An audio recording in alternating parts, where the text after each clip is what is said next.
Gisugdan sa Department of Social Welfare and Development kun DSWD Field Office 11 ang paghatag og cash relief assistance alang sa mga kwalipikadong service delivery riders niadtong May 29, 2026.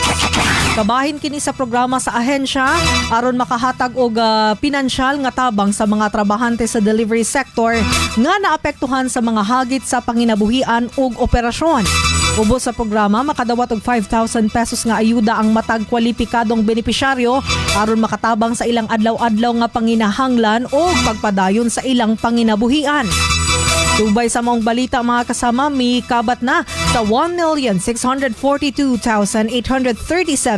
ka-transport drivers o riders sa Tibok Nasod ang nakadawat sa tig 5,000 pesos nga cash relief assistance gikan sa Department of Social Welfare and Development as of May 30, 2026.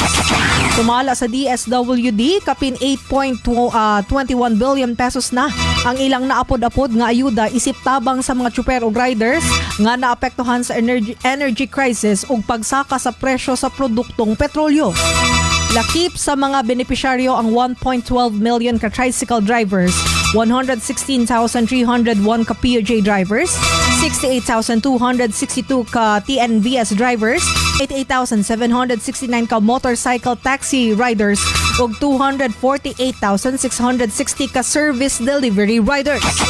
Gani daghang benepisyaryo ang nagpasalamat sa maayong pagdumala sa payout ug sa dugang nga serbisyo sama sa medical assistance, libreng tubig ug snacks.